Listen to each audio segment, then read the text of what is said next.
Good afternoon, everybody. We will call the February 6th edition of the Housing Committee to order. I have been a part of many a public hearing in this fine body. I don't know if there's going to be one that is more impactful than this one, I will say, just to start things off. So special thanks to the community that has helped craft this legislation over quite a bit of time, and something that is long overdue in the state of Washington. So that's my preamble. So we will open the hearing on public hearing on House Bill 1474, and we will start with a staff report from Audrey. Thank you. Good afternoon, Chair Peterson and members of the committee. For the record, Audrey Vasic, staff to the committee. House Bill 1474 creates the Covenant Homeownership Account and Program to address the history of housing discrimination due to racially restrictive real estate covenants in Washington state. For background, restrictive real estate covenants were recorded across the state until 1968, when the Federal Fair Housing Act prohibited real estate covenants that discriminate on the basis of race, color, religion, or national origin. In 1969, the Washington Law Against Discrimination also provided that these types of covenants are void and have no legal effect. Today, property owners in the state are able to record a restrictive covenant modification document that has the legal effect of striking discriminatory language from a property's chain of title. Property owners are also able to file a lawsuit in Superior Court to physically strike restrictive covenants from the chain of title. Fees for recording a document are set by statute and collected by the county auditors. There is a $5 fee for recording the first page of a document and a $1 fee for recording each additional page. There are also a number of document recording surcharges, including several housing surcharges. Under the Federal Equal Credit Opportunity Act and regulations issued by the Consumer Financial Protection Bureau, creditors may extend special purpose credit to applicants who meet eligibility requirements under certain types of credit programs, including programs expressly authorized by federal or state law for the benefit of an economically disadvantaged class of persons. House Bill 1474 creates the Covenant Homeownership Account and a document recording assessment of $100 beginning January 1st, 2024 to fund the Covenant Homeownership Program. As part of the program, the Department of Commerce must contract with the Housing Finance Commission to create one or more special purpose credit programs to provide down payment and closing cost assistance to economically disadvantaged classes of persons identified in a Covenant Homeownership Program study. The Housing Finance Commission is required to complete an initial study by December 31st, 2023, and updated studies every 5 years. Among other things, the study must recommend potential programmatic and policy changes, including creation of a special purpose credit program to remedy the impacts of past and ongoing discrimination against Black, Indigenous, and people of color and other historically marginalized communities in the state. If the study identifies an economically disadvantaged class or classes of persons that require down payment and closing cost assistance in order to reduce racial disparities in homeownership in the state, and the class of persons shares one or more common characteristics such as race, national origin, or sex, the Commission may consider these characteristics in designing and implementing the special purpose credit program.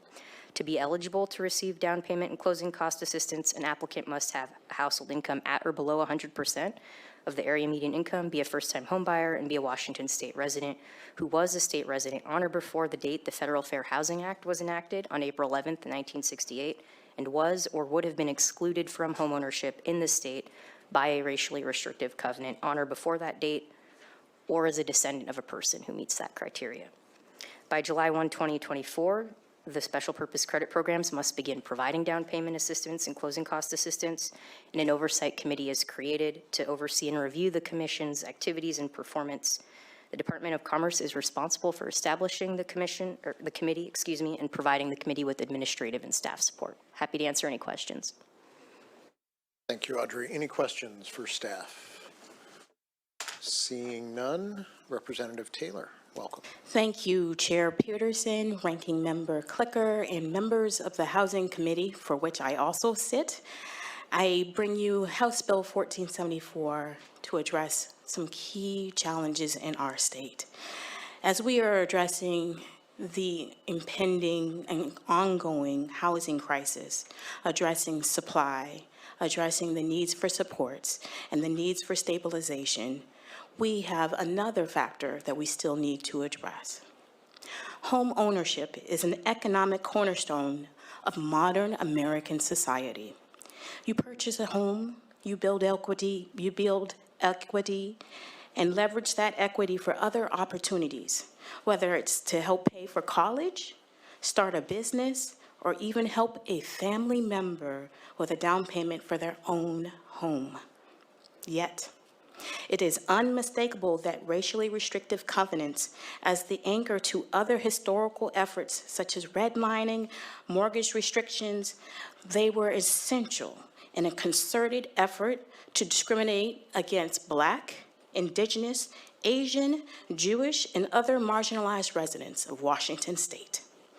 And the results of these intentional policies, practices, and laws have had a multi-generational impact on our Washington communities.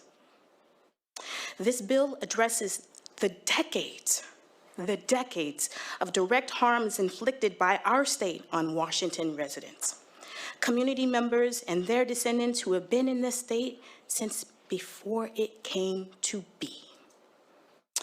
Racially restrictive covenants did not become unenforceable until April 11th, 1968.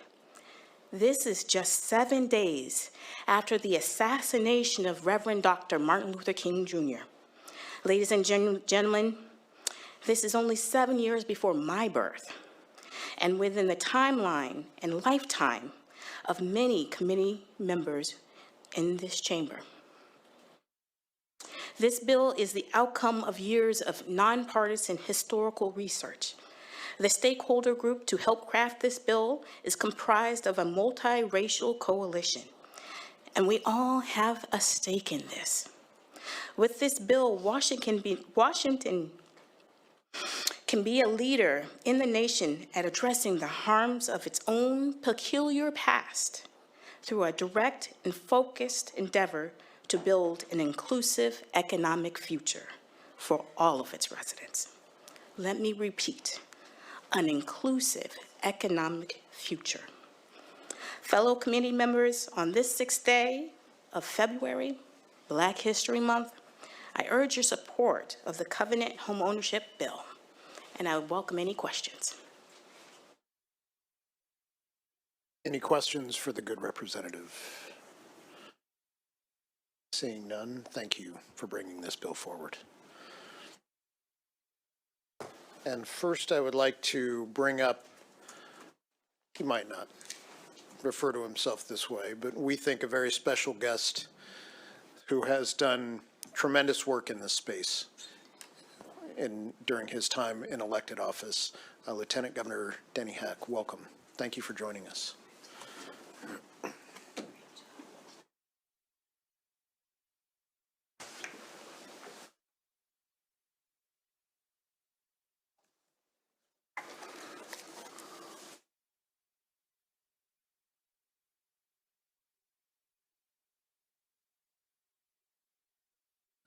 Thank you, Mr. Chairman, Ranking Member, and members of the committee.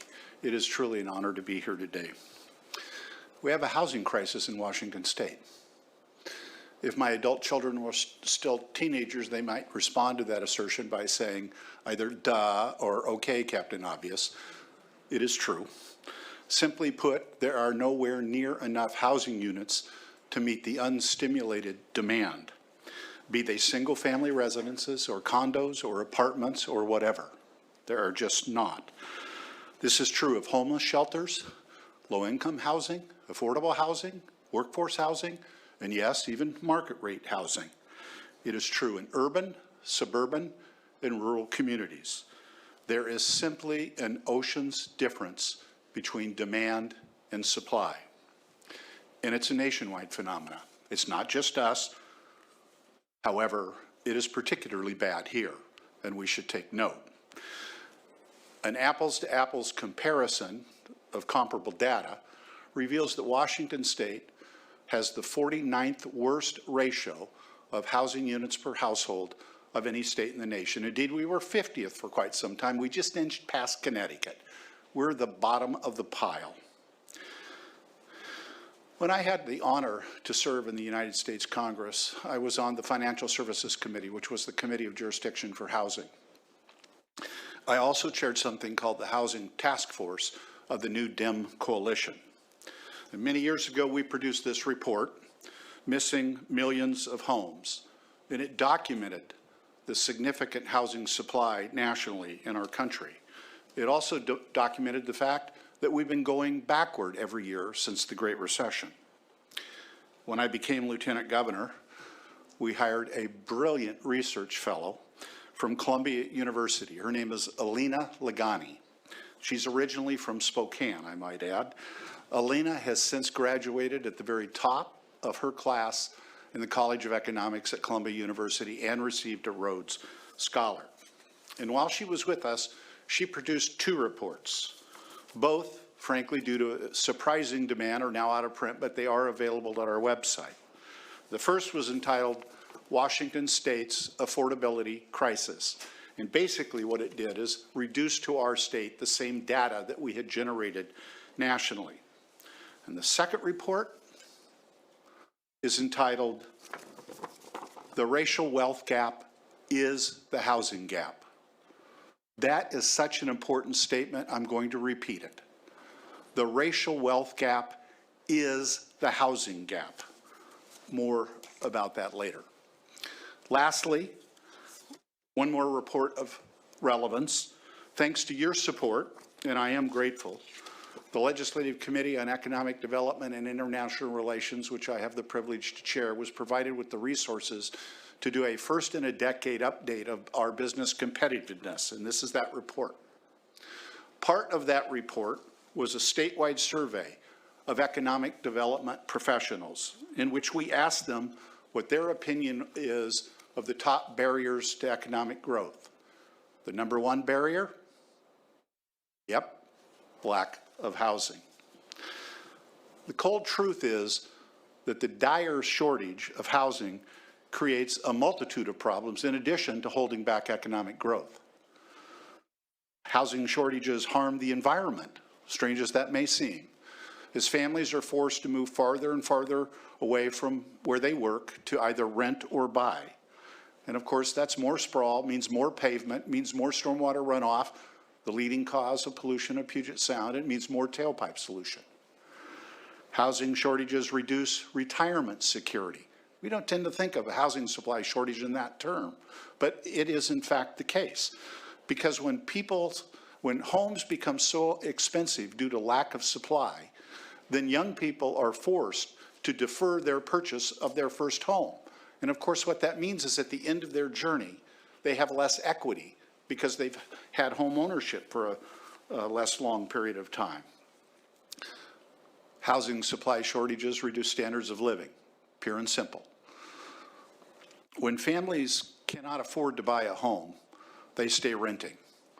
Occupancies go up, rents go up, more people become cost burden, and they make some very hard financial trade-offs. Fourthly, housing shortages increase homelessness. Study after study, peer-reviewed, have reached this conclusion. It is the leading cause. Yes, there are complicating issues such as mental health and substance abuse, but the main cause, the primary cause of homelessness is pure and simple, a lack of affordable housing, period. And finally, housing shortages, especially the lack of affordable housing, exacerbate the racial wealth gap. This is because of an inarguable web of facts, and here they are. Historically, black families, as you know, and other minorities have been systematically shut out of the opportunity to buy homes they could afford. Remember that, they could afford these as a result of racist covenants with language so ugly it is hard to read. Denying access to home ownership is denying the opportunity to build home equity. Home equity is the #1 asset of the average American. And as a consequence, there has been far less intergenerational wealth to pass on to the heirs of BIPOC families, wealth that in turn, by the way, makes it easier for a path of home ownership. So as a consequence of all of this, in Washington, about 1/3 of black families own their home. About 2/3 of white families do. As a consequence, again, given that home equity is the #1 asset of the average American, Black families have, you're hearing this correctly, about 1/8 the net worth of the average white family. 1/8.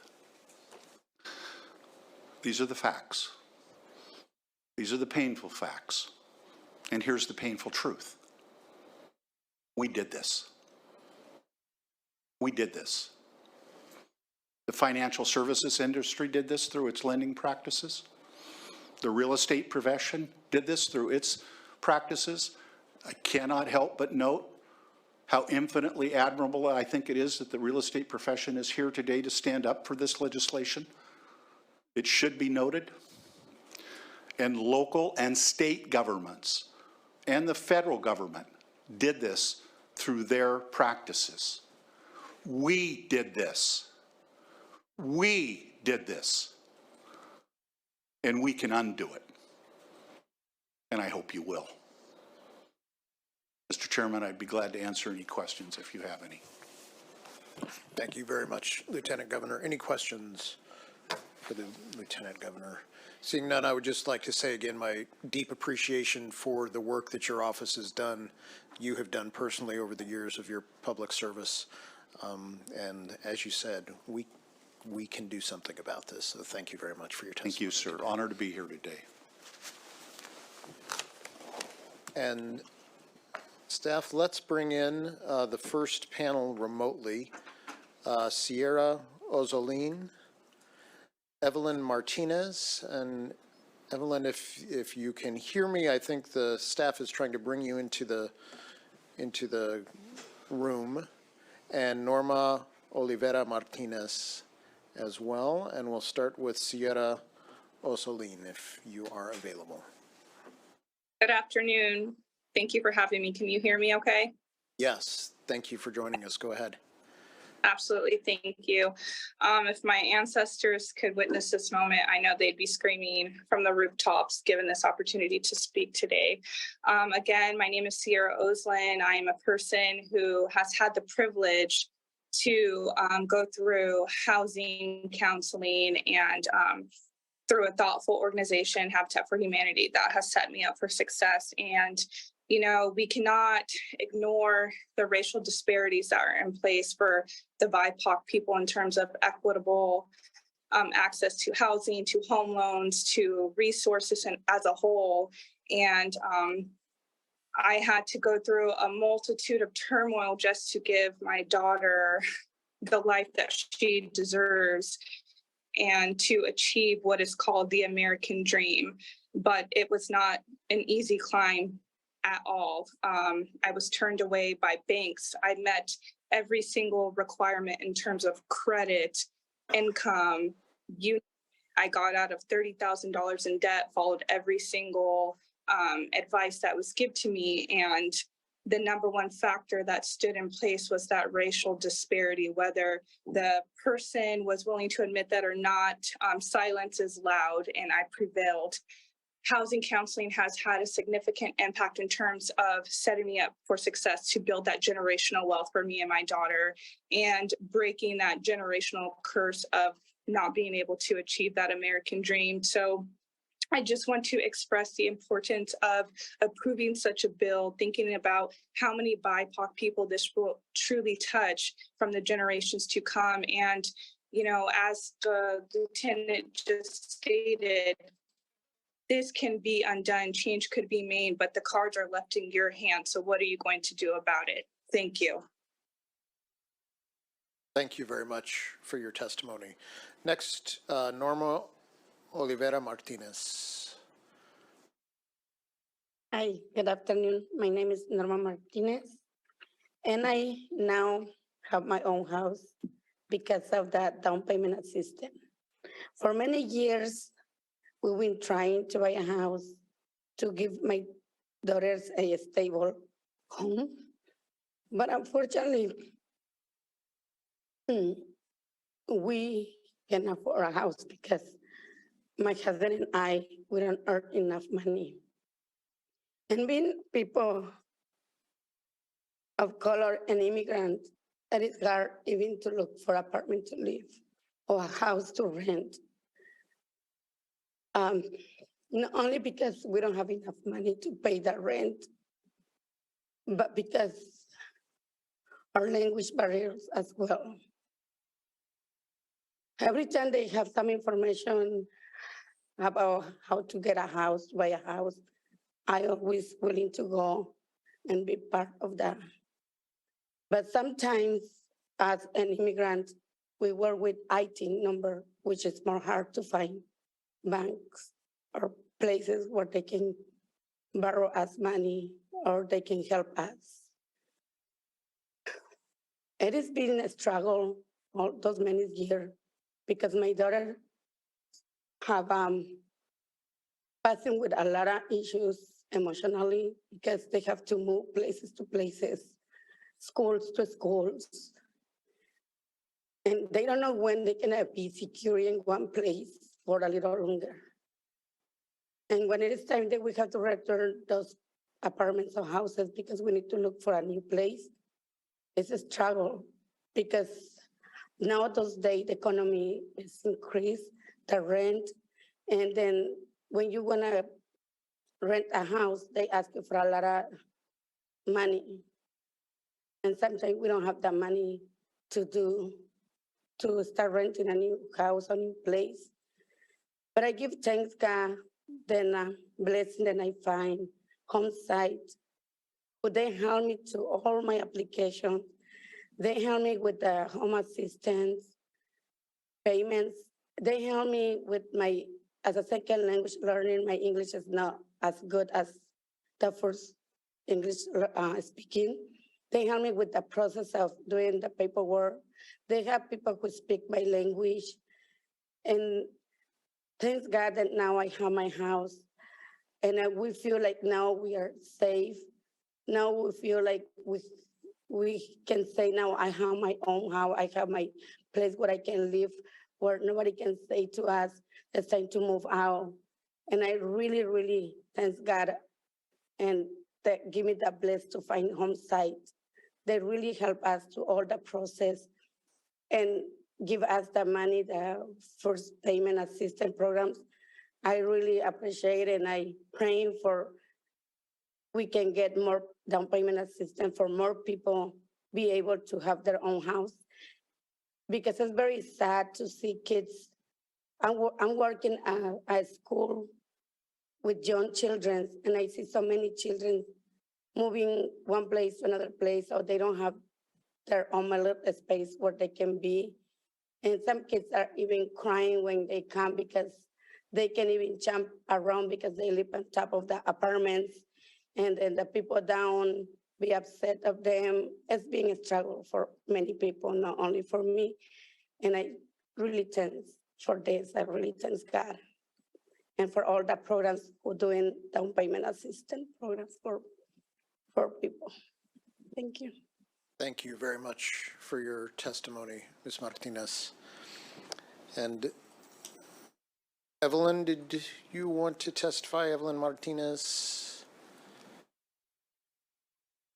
Okay, if not, we will bring up our next panel. We have a couple of people in person. Sean Scott, if you would come up, and Jesse Simpson. But online first, we have a very important person, as the good member from the prime sponsor might testify to. Professor Taylor, if you would like to speak, welcome to the committee. Hello, can you all hear me? We can, see yes. Me? Okay, thank you. So I'll start quickly. I'm listening to the testimony. I listened to the testimony of Lieutenant Governor Heck, and it was, as always, he's powerful and concise. And he actually laid out the rationale for this legislation as well as anyone. And then I listened to the two women speak about their own hardships, which suggests to me that this is an ongoing issue. And it's an issue that I hope you will address. But let me explain, or let me provide my formal presentation. First First of all, I want to thank the committee for allowing me to speak to you. I speak before your committee on behalf of House Bill 1474, the Covenant Home Ownership Bill. I do so as the Scott and Dorothy Bullitt Chair Emeritus at the University of Washington and as founder of blackpast.org, the largest website on the internet directed exclusively to the dissemination of African American and global African history. As part of my background, I am a specialist in African American history in the Pacific Northwest, having taught that subject beginning at Washington State University in 1971 and continuing for the next 47 years before retiring from the University of Washington in 2018. I began my testimony with a quotation from A. Ludlow Kramer, the Republican Secretary of State for Washington from 1964 until 1975. Some of you in this room or in the chamber may actually remember Secretary Kramer. He was the author of the 1969 report, Race and Violence in Washington State, which was a state version of the more famous Kerner report on race relations presented to President Lyndon B. Johnson and the US Congress in 1967. Let me read the words of Secretary Kramer. The blood of slavery seeped deeply into the American soil and cannot be easily removed. But here in Washington, where slave ships never docked, we have tended to believe ourselves safe from the curse of slavery's heritage. Yet more than an echo of that distant struggle has reached us here. A small-scale contention proceeds as our local society agonizes within itself. For we are also Americans, and our ground here in Washington is also stained. Secretary Kramer's words carry deep meaning for us today as we reckon with the legacy of slavery, one legacy of slavery, the more than century-long pattern of housing discrimination in Washington State. One of the earliest documented examples was a restrictive covenant, and you're going to hear more about this, and many of you may already be familiar with restrictive covenants. A restrictive covenant that removed the most prominent African-American in Washington at that time, Horace Caden Sr., the owner and publisher of the Seattle Republican newspaper, and his family from their Capitol Hill home in 1906. Now, I want you to keep in mind that date. That's the earliest indication of the use of a restrictive covenant. Those covenants continued through the 1930s across the state, creating what would eventually be ghettos, or what we would eventually call. But into World War II, those covenants spread into smaller communities such as Bremerton, Yakima, Vancouver, and Pasco. We tend to think of this pattern of racial discrimination as a distant memory. But let me remind you that as late as 1960, the vast majority of African Americans in Seattle were confined to a 4-square-mile area called the Central District. As late as 1961, the Washington State Supreme Court reinforced that discrimination in the O'Mara versus Washington Board Against Discrimination ruling. 1968, as people have said before, the US Congress passed the Civil Rights Act, popularly known as the Housing Discrimination Act, which officially outlawed housing discrimination. Now that was 55 years ago. Yet despite the passage of the national legislation, housing discrimination persists in various guises well into the 21st century. I want to note these headlines from the Seattle Times that reflect the continuing legacy of that discrimination. Headline number 1, language in Seattle area rentals racially divides neighborhoods. The date on that headline, September 7th, 2020. Black neighborhood home appraisal gap is real. The date here, September 24th, 2021. Black home ownership rate is lower than it was in 1968. September 17th, 2022. There is, however, a much more subtle legacy not reflected in active discrimination. Yes, we still have active discrimination as these headlines reflect, but there's a much larger issue, and it is a consequence of more than a century of devaluing housing in the inner cities of the state, leading to intergenerational poverty that affects far too many people of color in the state today. There is, as Lieutenant Governor Heck said, a palpable wealth gap between African Americans and other Washingtonians today. And that wealth gap, I believe, as he does, is almost a direct consequence of decades of housing discrimination. House Bill 1417 takes the first step toward addressing that gap to finally bring justice to those hurt most by these practices here in Washington. It is, I believe, a modest step, a modest first step toward removing the stain so eloquently described by Secretary of State Kramer 54 years ago. I urge your committee, and I urge the entire legislature to enact House Bill 1474. Thank you. Thank you very much. Any questions for Professor Taylor?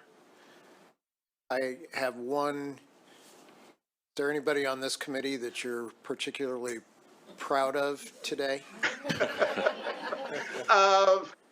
I don't know if I should answer that. There is one that I know very well.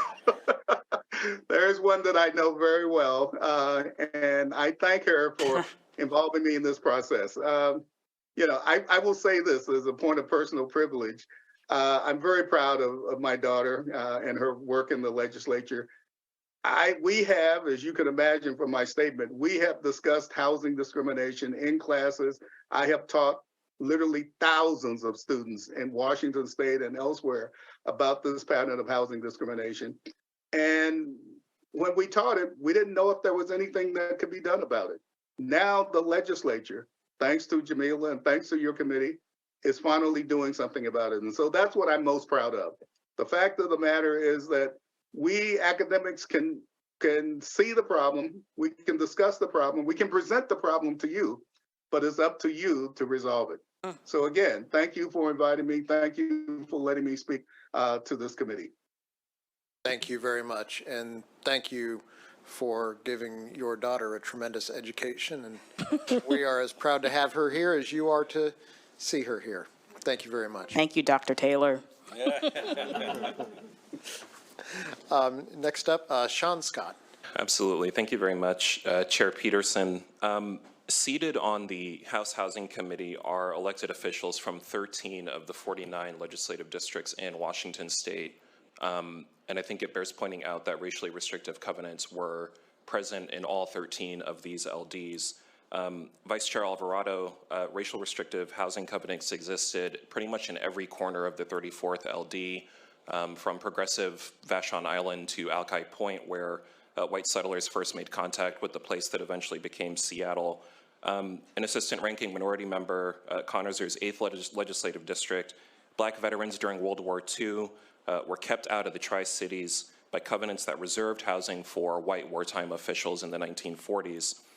94 racially restrictive covenants were found in Pierce County alone in Vice Chair Levitt's district, where there are 20-year differences in age or life expectancy between zip codes in the 28th LD that have more white residents and those that have fewer.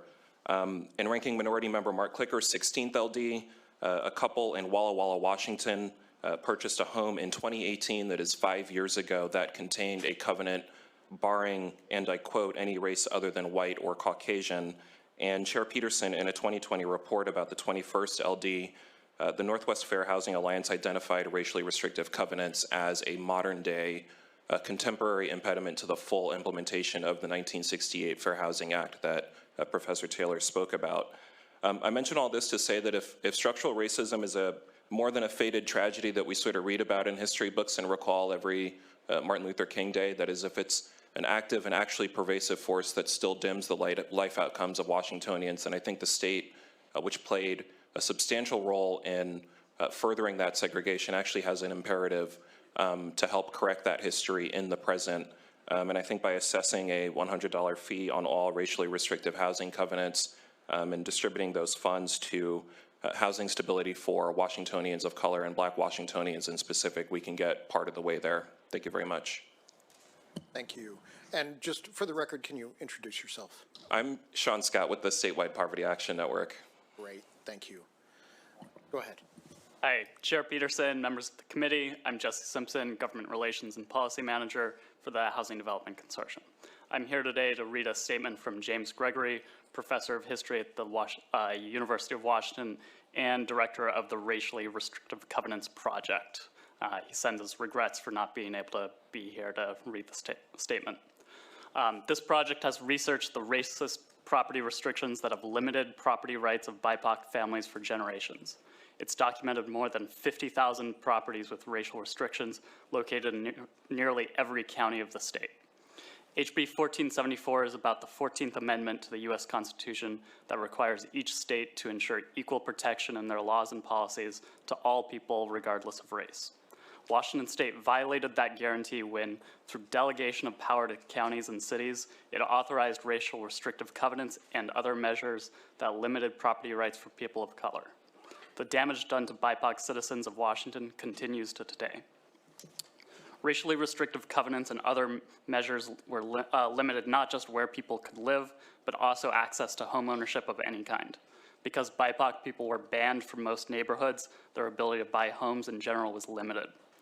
That effect was compounded by federal policies and local planning decisions that made it difficult for people of color to access loans and mortgages.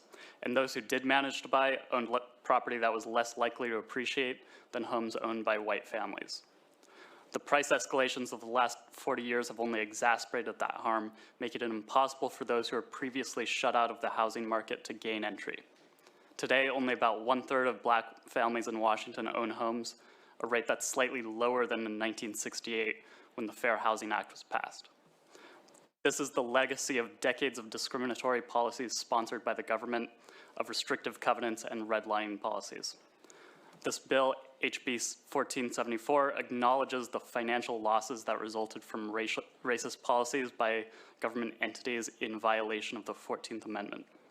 It will help some of those thousands of families who are denied the chance to buy a home and build wealth through homeownership. Thank you for the opportunity to testify today. Thank you very much. Any questions?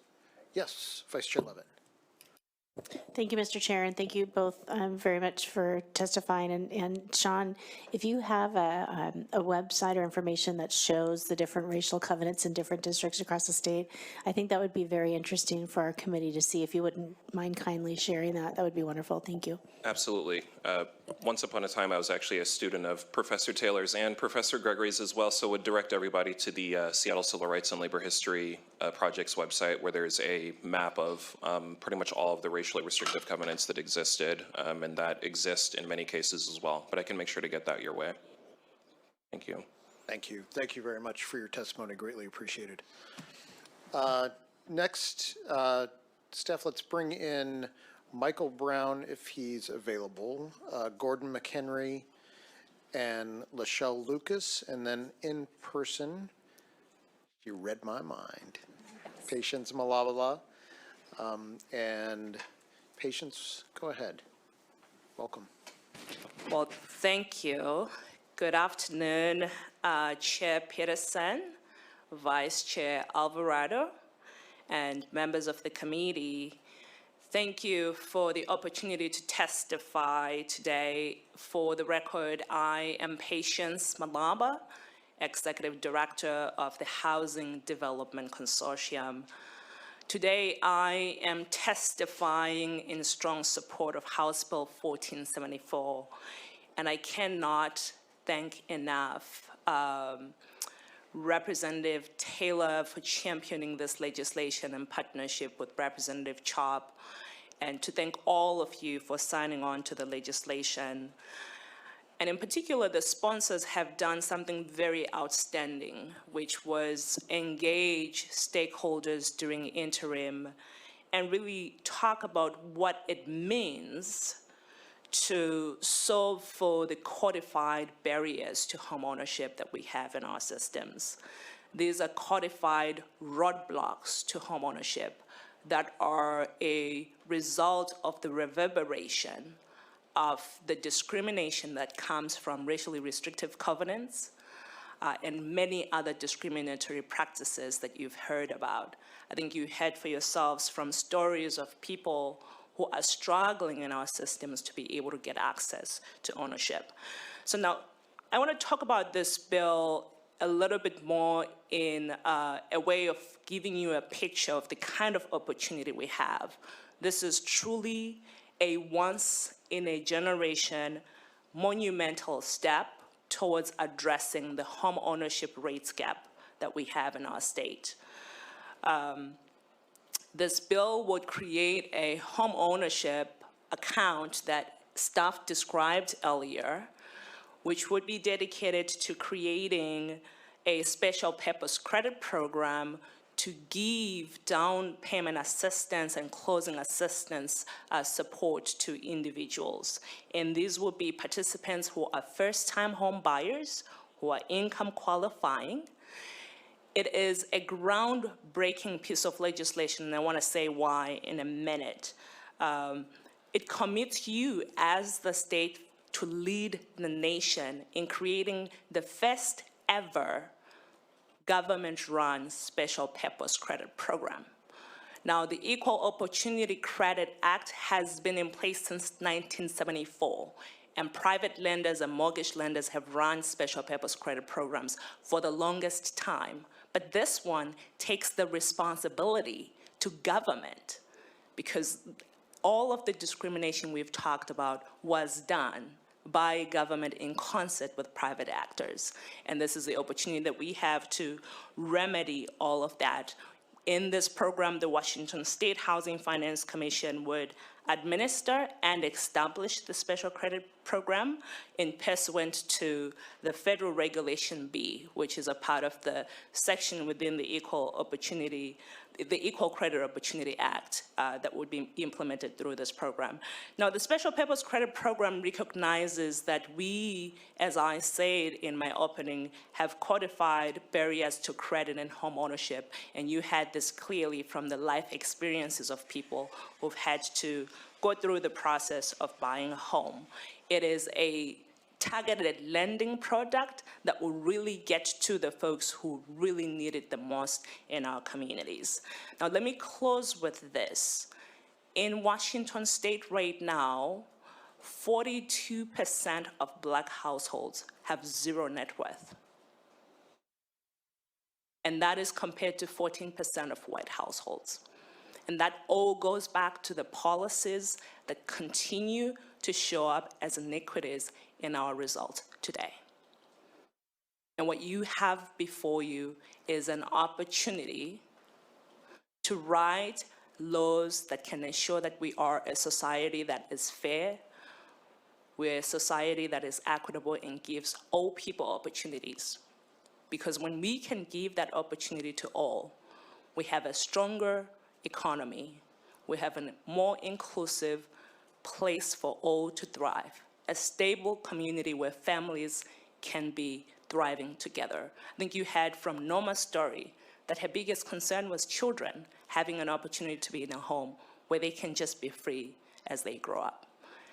This legislation is the opportunity for you to do the right thing. The time is now, and I thank you for taking it on. Thank you very much for your testimony. Staff, let's bring in Gordon McHenry remotely. Good afternoon. Can you hear me? Yes, go ahead. Great. I'm Gordon McHenry Jr. I am a resident of the 37th Legislative District. I am President and CEO of United Way of King County, and I'm testifying today in support, strong support of House Bill 1474 in that capacity. At United Way, we work toward a community where all people have homes, students graduate, and families are financially stable. We provide direct services, and we empower other nonprofits and community-based organizations to provide those services.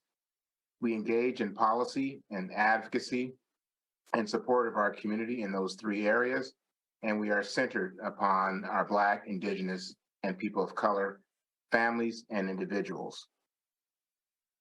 Today is a remarkable day. I'm full of hope and optimism, and I'm still struggling with the fact that racial inequities in homeownership rates are wider today than during the civil rights movement of the 1950s and 1960s. Coded into our laws, policies, and practices are barriers to credit and homeownership for Black, Indigenous, and people of color. And today we're talking about racially restrictive covenants, contractual clauses that are discriminatory based upon a person's race, religion, and ethnicity. I'm struggling with the fact that homeownership rates for Black households fare even worse than other households of color. For example, in Seattle, homeownership rates among Black households is 26%, roughly half the rate among white households at 51%. And we know that homeownership is the primary way that most households build wealth in the United States. And yet access to this opportunity has not been evenly distributed, and in fact has been restricted. So when I'm ready and here to support a policy and a structure that would allow eligible low-income, first-time home buyers who've been excluded from home ownership in Washington State by racially restricted covenants to apply to receive funds for down payment and closing costs, to create a commission to evaluate the program's efficiency and recommend program improvements, to join with the private sector in slowly beginning to rectify decades, if not centuries, of discriminatory practices, I'm excited. This bill would help write a system that was designed to keep people out and aligns with the strategies at United Way to center our BIPOC communities in system change and transfer power to them in all aspects. In conclusion, we say we want thriving, racially just communities, but opportunities in this country have never been equal, and they certainly have not been equitable. To achieve that, all families need this opportunity to have homes and to build financial stability. As patients indicated, this is an incredible opportunity. It is long overdue. I applaud your courage and your intentionality and join you in supporting your action to rectify this horrible situation and to do so starting today. Thank you very much. Thank you for your testimony. And staff, let's bring up Lachelle Lucas remotely.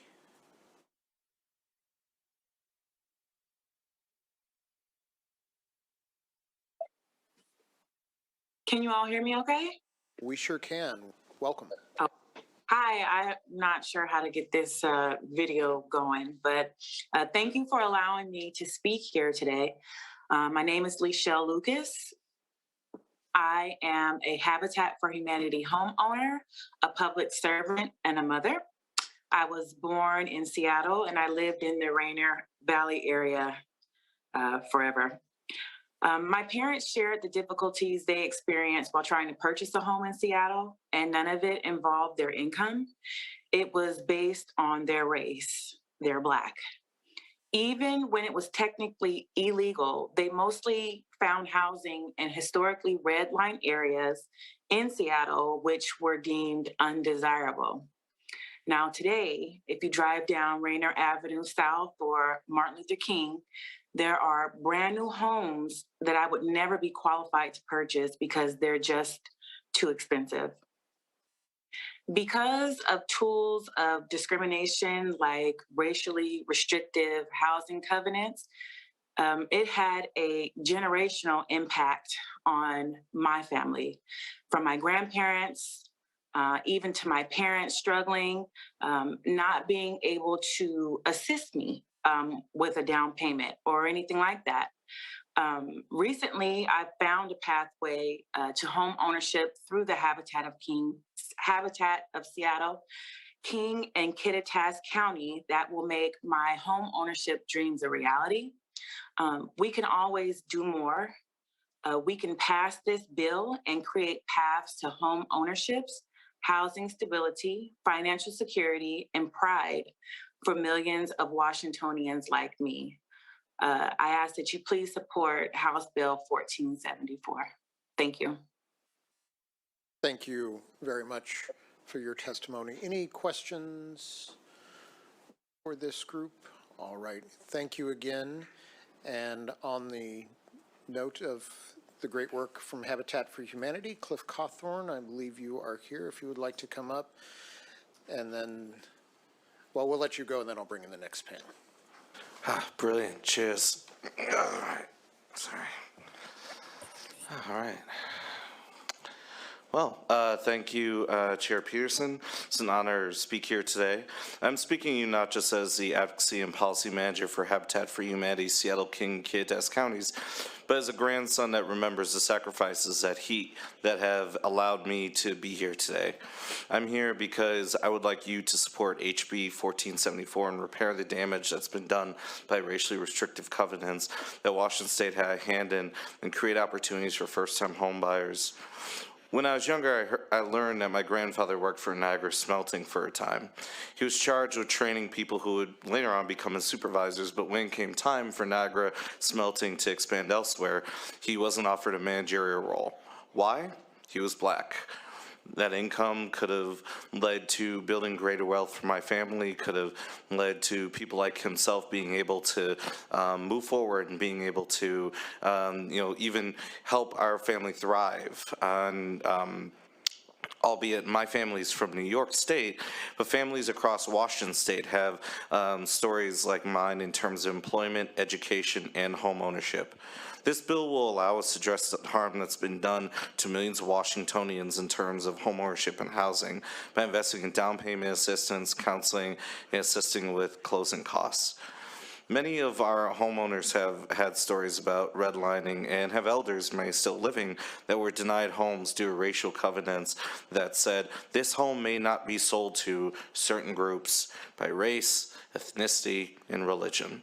And we know that homeownership is the most expedient way to build and pass down wealth and stability in America. In 2023, those families, a part of groups listed in racially exclusive covenants, as you've heard quite a bit today, are still less likely to own a home in comparison to their white counterparts. If we do nothing now, then the trends will continue into a state of racial apartheid. Washington can remedy the harm that's been done to millions of Washingtonians and invest in a stronger, more equitable future. So please pass this bill and let's establish this program. Thank you for your courage and support. Thank you very much. Any questions for Mr. Cawthorn? All right, seeing none, thank you again, and thank you for the work you do in the community. Absolutely, thank you. And let's bring up our next group, Ann Campbell and Denise Rodriguez, I believe, are both here. And then staff, if you would also bring in Michonne Preston.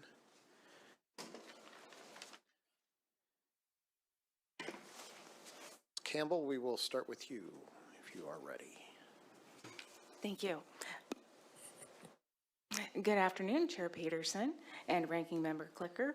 For the record, my name is Ann Campbell, and I am the Managing Director of the Homeownership Unit in the Department of Commerce. I am signed in as other. I am the managing, this is not in the, because this is not in the governor's budget, but as the Managing Director of Commerce's homeownership programs, I would like to give additional context about the importance of taking concrete action to address homeownership disparities. I thank you for the opportunity to discuss the enactment of a major recommendation from the Homeownership Disparities Work Group's recommendation in their report, Improving Homeownership Rates for Black, Indigenous, and People of Color in Washington State, and that is authorizing the creation of special purpose credit programs. As was cited by the report and prior panelists, homeownership rates for Black, Indigenous, and People of Color families are low, 19% less than non-Hispanic white families.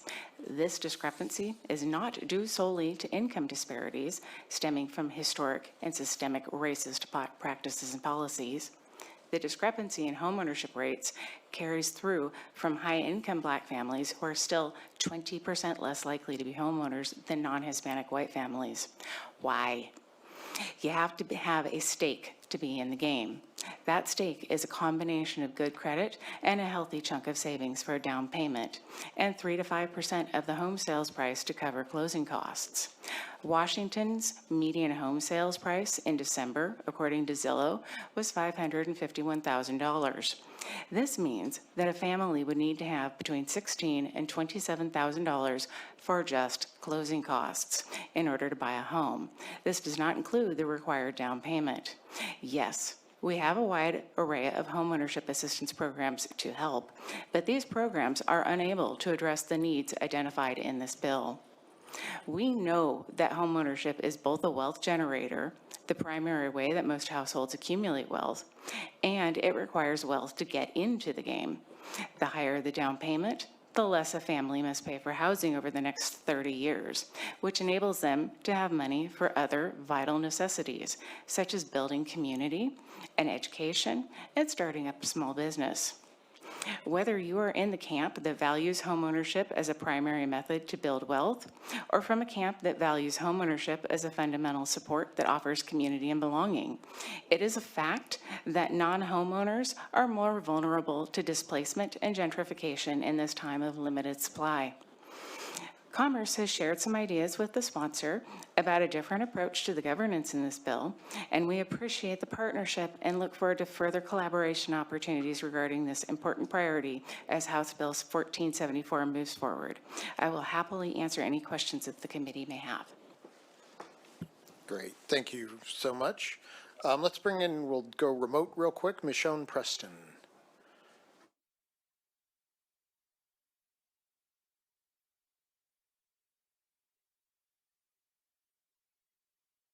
Good afternoon, Chair Peterson. I hope you can hear me. We can, yes, welcome. For the record, my name is Dr. Michonne Preston, and I'm the CEO of Habitat for Humanity of Washington State, representing 27 affiliates. And we've met some fine Habitat folks today. I also was a member of the legislative work group that provided for the homeownership disparity study and recommendations for change. This bill is the fruit of that labor. The study took a deep dive into the BIPOC homeownership rate statewide and created the platform for practitioners like Habitat to create better metrics to increase BIPOC homeownership county by county. In 2022, we were moved by the Building Industry Association of Washington's report that stated homeownership requires $172,000 in annual income to qualify for a mortgage. That's only 15% of Washingtonians and a fraction of BIPOC families. This bill is the beginning of fixing the holes in the fabric of our society so that we can build a future of Washingtonians that are contributing to our greatness. Through affordable homeownership models like Habitat, BIPOC families are closing the door on poverty permanently. House Bill 1474 creates the means to build more, and I urge your support. Thank you for the opportunity to speak, and I'm happy to answer any questions. Thank you very much. Denise, welcome. Good afternoon, Chair Peterson and members of the committee. Thank you for the opportunity to speak in support of House Bill 1474. My name is Denise Rodriguez, and I'm Executive Director of the Washington Home Ownership Resource Center, or WHRC. Our mission is to increase and preserve home ownership in Washington State. Our home ownership hotline, which was launched over 25 years ago, provides homebuyers with information, education, and referral to pre-purchase counseling, down payment assistance, first-time homebuyer classes, and many other available tools to make the dream of home ownership a reality. And I bring that experience with me today. For many Black, Indigenous, and people of color, that dream of homeownership has been especially elusive. We all know that intergenerational transfer of wealth is the largest source of wealth in this country. We also know that for most families, their home is the only significant asset they will ever have to transfer to the next generation. Racist housing policies of the 20th century, including exclusionary language in neighborhood covenants, locked an entire generation out of homeownership, blocking their ability to pass wealth down to the next generation. This is one of the many ways in which the legacy of racism continues to perpetuate inequality for people of color in the United States and Washington State. I know you're aware of the problems this causes for individuals, families, communities, and our state. Last year, the legislature requested via proviso that the Department of Commerce convene a work group to examine the causes of homeownership disparity for BIPOC and make recommendations to you about what actions you can take to increase homeownership parity. The program proposed by this bill speaks directly to the recommendations of the work group to increase the amount of funding available for direct assistance to home buyers, prioritize assistance to people who have current or historical ties to previously redlined neighborhoods, and to pilot a special purpose credit program to people historically denied access to opportunity in the financial system. As a member of that work group, I am grateful for the leadership the House showed last year in calling for this report and its recommendations. I'm here today to urge you to continue that leadership and pass this bill. I'm looking forward to working with you and the many allies here today to increase access to homeownership for those historically locked out. Thank you, and I'm happy to answer any questions. Great, thank you very much. Any questions for this panel? All right, seeing none, thank you again, and thanks for the work that you do, Ms. Rodriguez. Next up, we have Nathan Gorton, Eddie Chang, and Cheryl O'Brien to join us. And everyone, just as a heads up, I think we have a good amount of time, but brief comments. So we have a lot of people signed in that want to testify on this fantastic piece of legislation. So just a warning. Great, perfect. Good afternoon, Chair Peterson and committee.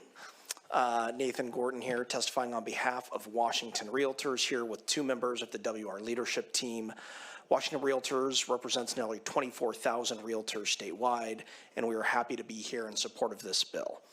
According to the Federal Reserve, today the net worth of homeowners nationwide is 40 times that of a renter. Both nationwide and here in Washington, many industries were either complicit or actively pushed local governments to deny Black and minority families the American dream of homeownership and the financial security that brings. Practices such as redlining and racial covenants are a sad part of our state's history and a sad part of the history of the industry that I represent. Washington Realtors was proud to be a leader on the bill in 2021 that notified families of racial covenants on their title and the simple process to redact that language. Washington Realtors views this bill as the next step in the process. Some on this committee may be aware that Washington Realtors in the past has not always loved the idea of increasing the document recording fee, but we are here today in support of both this program and the fee increase, and we ask you all to pass this bill out of committee. Thank you. Thank you. I'm Cheryl O'Brien. I'm the current Vice President of Government Affairs for Washington Realtors. I have been a realtor for over 30 years with John L. Scott. And I would just hope everybody in this room believes in the American dream and what it can do for people. With 30 years as a realtor, I've had the privilege to help hundreds of people own homes. But I can tell you from experience, it's been far more of a challenge for people of color and minorities to make that dream come true. History has told us the obstacles. And this bill, 1474, gives us one more tool to alleviate those challenges. Washington Realtors has long opposed any increase to the document recording fees. But if this can bring some light and joy and generational wealth that home ownership brings to families, this is more than worth the price. We ask that you promote this. Thank you. My name is Eddie Chang. I'm the VP Elect of Government Affairs for Washington Realtors. Coming from the Asian community, I know the general outlook of the Asian community is what you see in Crazy Rich Asians. But the Chinese have been in the Washington state before even the territory became a state. They built the railroads, they built the shipping lines, they were the coal miners, all the way until 1882, where the Chinese Exclusion Act was passed. Part of the state constitution in 1989 prohibited resident aliens who were the Chinese miners and work folk here from becoming citizens, which then the state constitution barred them from owning any property. In 1921 and 1922, the Washington State legislature passed a bill that further restricted resident aliens from even leasing property. This is a history that has extended a long, long time. In 1927, the Filipinos were expelled from Yakima Valley.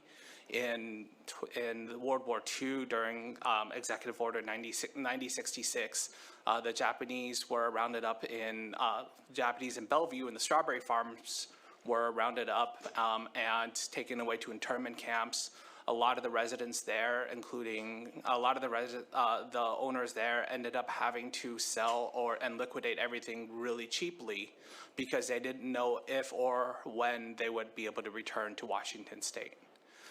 So speaking as a Chinese, as a Chinese person, I urge the committee to support this bill, please. Thank you.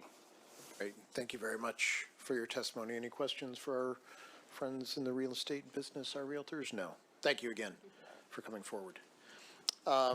Next, let's bring up staff Jasmine Jefferson.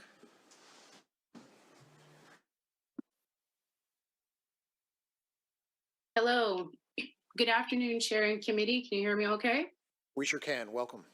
Excellent. Jasmine Jefferson, Realtor, testifying on behalf of Washington Realtors, Western Washington Realtors, the Black Home Initiative, and as a designated broker owner of a real estate firm in Lakewood. I have a couple of stories to share that will further highlight what you've been hearing here today. As a new broker in the early 2000s, I found myself in an industry I knew nothing about other than that this was an opportunity for me to change my narrative.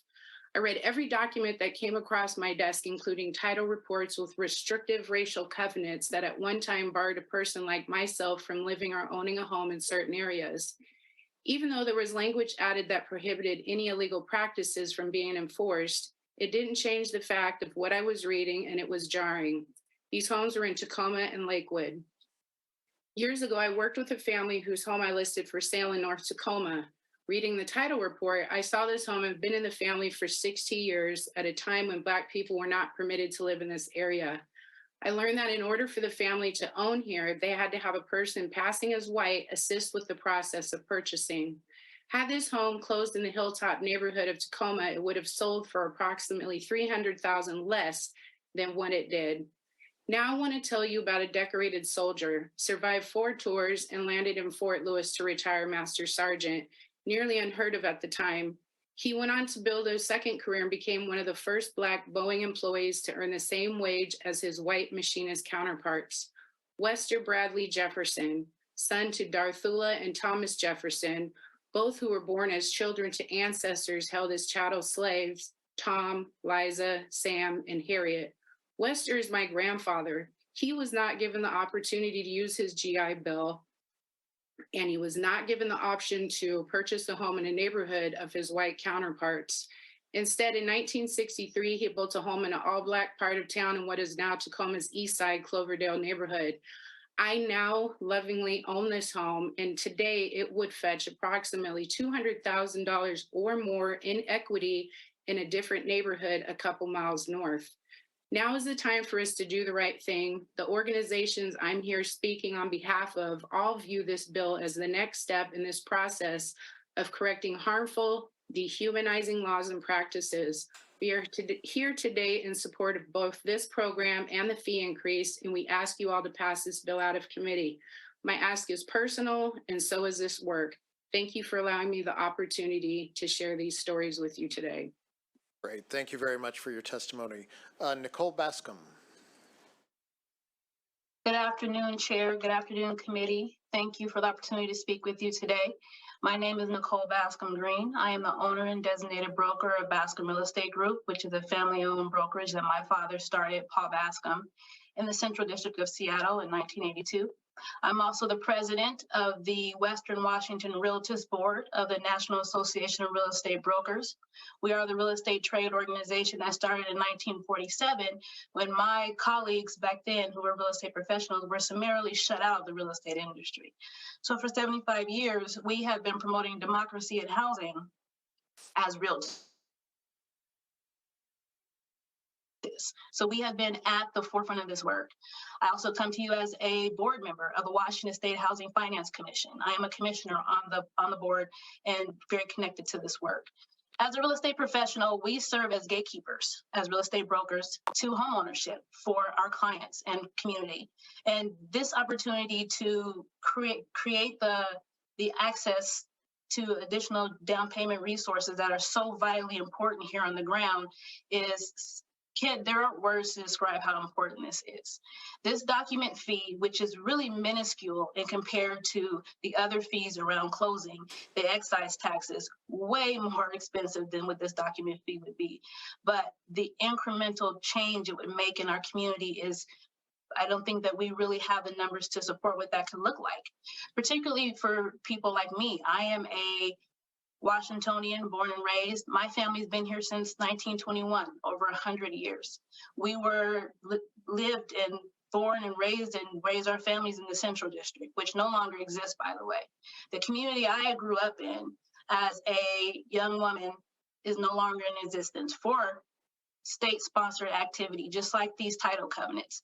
These covenants were state-sponsored activity. And I want to read to you the covenant that covered my community that I grew up in, that was very specific and very focused on shutting specific communities out.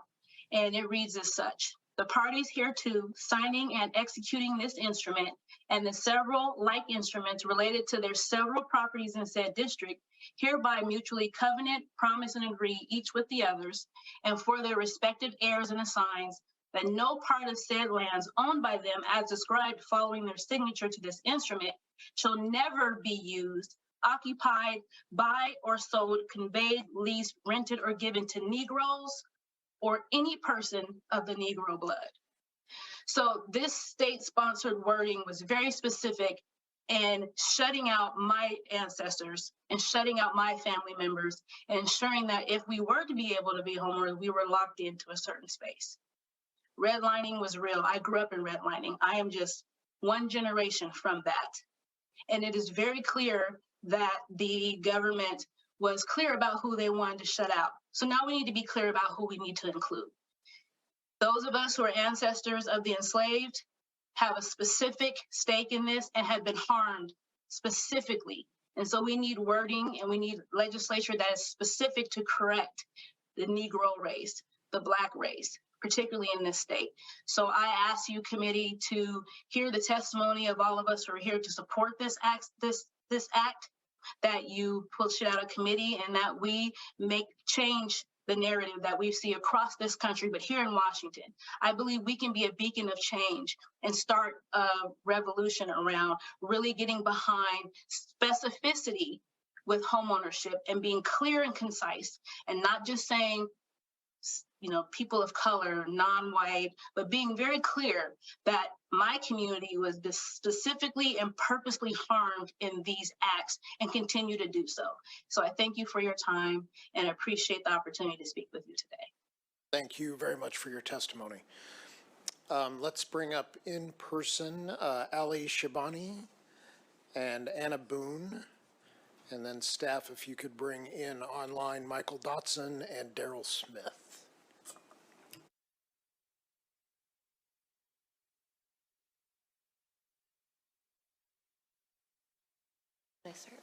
Oh, all right. Hi, everyone. I'm Anna Boone. I oversee government relations and public affairs for Zillow here in our home state of Washington, and I am also here as a network partner of the Black Home Initiative in support of HB 1474. We thank the sponsors for seeking to address the important issue of equitable access to home ownership and the generational wealth building opportunities it creates. Our mission at Zillow is to make it easier for consumers to unlock life's next chapter, and we are firmly committed to reducing barriers to housing. We are pleased to support this legislation to address the history of housing discrimination in Washington state. Zillow has a team of economists uniquely positioned to examine housing market data and economic trends, and I'd like to share some of that research as it relates to the proposal in front of you. I will also follow up by email with citations to some of these studies. The impact of our country's devastating history of housing discrimination continues to be seen in the barriers and inequitable outcomes facing BIPOC households today. Housing accounts for nearly 40% of the $3 trillion wealth gap between Black and white households in the United States. And as you've heard today, the Black homeownership rate in Washington state is far below that of white households. According to Zillow's research, one of the most significant obstacles preventing potential home buyers from accessing home ownership is saving for a down payment, and 40% of all buyers rely on a gift or loan from family or friends for at least part of it. Additionally, 2/3 of renters surveyed by Zillow cited affording a down payment as the biggest hurdle to buying a home. The Covenant Homeownership Account's targeted down payment assistance and support with closing costs will put homeownership within reach for historically disadvantaged individuals and communities throughout our state, giving them access to the intergenerational wealth creation and economic security that homeownership enables. We respectfully urge your support for the Covenant Homeownership Account to provide these vital programs and resources to increasing homeownership opportunities and addressing the longstanding impacts of housing discrimination in our state. Thank you. I thank you, Chair Peterson and Vice Chair Alvarado, for the opportunity to speak today. My name is Ali Shabani, and I'm here to share my experience in working with purchase assistance products for first-time homebuyers as a loan officer. I've been in lending since 2006 and have worked exclusively with first-time homebuyers from 2015 to 2021 in my capacity at Homesight, and now I continue to do the same at Habitat for Humanity of Seattle, King, and Kittitas counties.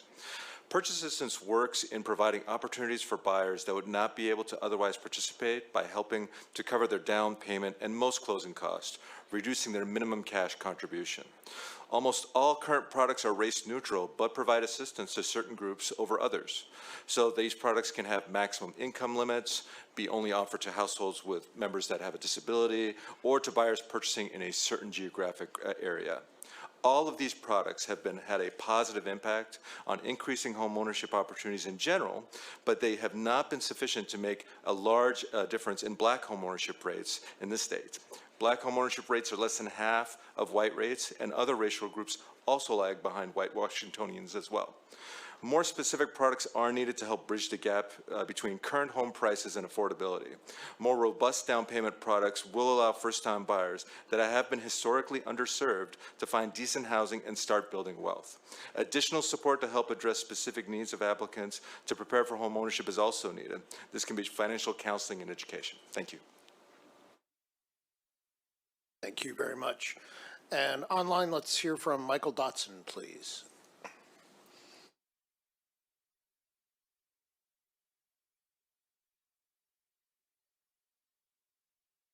Thank you, Chair Peterson. Can you hear me? We sure can. Go ahead. Welcome. Okay. First, I would like to say thank you to Representative Jamila Taylor and co-sponsor Frank Chop. I know that both have invested a considerable amount of time in understanding the variety of opinions that stakeholders have and collaborating on solutions, which is the impetus behind House Bill 1474. My name is Michael Dotson. I've worked in the financial services industry for over 28 years. I'm currently serving as the CRA Community Outreach Officer for Banner Bank. My role is to ensure that the bank's lending, investment, and service products are equally accessible to all communities within our market. And while I know that the financial institutions have contributed to the housing disparities gap among BIPOC communities, today we aim to right the wrongs of our past by supporting House Bill 1474. I'm encouraged by Banner Bank's efforts to address mortgage needs of the BIPOC community through the development of creative first mortgage and down payment assistance programs. I'm also aware of the efforts of peer financial institutions that are striving to meet the needs of the BIPOC community through the creation of their respective mortgage and down payment assistance programs. But even with the aggregate efforts of all financial institutions, we are still falling short as the escalation of housing prices in this area has outpaced many of our programs. There's also constraints at the federal level that have also impacted our progress. We know that systematic and structural changes at all levels of government are necessary if we're going to improve the homeownership rate of BIPOC households. Federal and state laws surrounding protected classes and fair housing have delayed our progress. Race is a protected class in the Washington Law Against Discrimination and Fair Housing Act. meaning that policies and programs cannot deny or give preferential treatment to people based on their race. And while the act had important and positive impact on improving access to housing for people of color, it did not end housing segregation or close the homeownership gap. It continues to exist today. So while there are some early indications of change coming at the federal level as the U.S. Housing of Urban Development has released its first ever equity action plan. That was last year in 2022. We are in dire need of House Bill 1474. This bill would create a covenant homeownership account. We know that would close the racial gap in homeownership and address the longstanding impacts of the history of housing discrimination. Thank you. Great. Thank you very much for your testimony. And finally on this panel, Daryl Smith, please. Good afternoon, Chair Peterson and Vice Chair Alvarado. I hope you can hear me all right. We sure can. Welcome. Perfect. Thank you for the opportunity to testify in support of House Bill 1474. I am Daryl Smith, Executive Director of Homesight. I was so pleased to hear one of our clients speak to begin your activities this afternoon. We are a 32-year-old community development financial institution, a nonprofit lender, community development corporation, as well as a builder of affordable homes here in the Seattle area. And our mission is really to help families, low and moderate income families, I should emphasize, build generational wealth through affordable home ownership. I'm happy to report that in 2022, we were able to help 80 such families across the state of Washington by providing first mortgages and about 186 second mortgages, that would be down payment assistance. We do this because of partnerships with great organizations like Habitat for Humanity, Homestead Community Land Trust, El Centro de la Raza, and many others, and then a robust outreach effort to the communities that we think are most affected. Now, every one of these transactions, as I mentioned, has down payment assistance in it, sometimes multiple layers. I think the record for us last year was seven liens to get that gap closed, and it's still very, very difficult. The biggest issue we face is that many of the families we'd like to serve aren't bringing that generational wealth that's been so well described today to these transactions. There's still a huge gap very often in the affordability of the home itself and what our clients and families can afford. So despite our efforts, despite a good year last year, we know that there still exists a huge gap in the home ownership rate. We'd love to be able to do more, of course, but right now, unless we correct the racist past history that has denied families the ability to bring that generational wealth forward so that a parent could help a child purchase that first home. And we know that home ownership leads to so many other goods that the community needs. And so I would urge passage of the bill out of committee. We'd love to be able to do more and partner in this work. We know we need to do this. We know there's a huge opportunity for us to do so. We at Homesight are in full support of the bill, as well as the Black Home Initiative Network, a continuing effort by many of us in the room and on the call today to close the homeownership gap specifically for African-American families. Let's get this done. Thank you all so very much. Thank you very much for your testimony. Any questions for this panel? All right, seeing none, thank you again. Let's see, in person we have Tanya Wortham, and online John Smith and Michael Brown. We'll start with John Smith remotely. I think you may be able to hear me now. Yes, welcome. Thank you. And let's see if I can get my notes up here, which I just lost. But I do want to say many have already spoken about the laws that have really impacted us all here. So today we come as a lender. My name is John Smith with Washington State Employees Credit Union and also the current president of Washington Mortgage Bankers Association. So today we have an opportunity before us to change what we've done in the past. And that's really what I want to say as a lender. I support this 1474 and look forward to the continued conversation because at the end of the day, the conversation's completed, the negotiations are done, and now we have something that's in place. And it would become the lender's responsibility now to operationalize and also to deliver these services that are afforded through this program. And I know that this would be a huge benefit to the communities that we're trying to attract and serve here. And particularly the Black community, Black Washingtonians is who I would love to see this be of an impact for. The affordability issue in our state is a real situation. We do know that based on the area median income here, that in King County, Snohomish, Pierce, affordability from a monthly standpoint is possible. The barrier, though, is that huge initial investment of a down payment and the closing costs. That's where this program will really come into play and help solve this problem. So I really support this as a lender, as a person. I look forward to continued discussion. Today, though, I hope we've made good impact that will cause this to be passed through committee. So thank you for your time. Great, thank you very much. Next online, we have Tonya Wortham.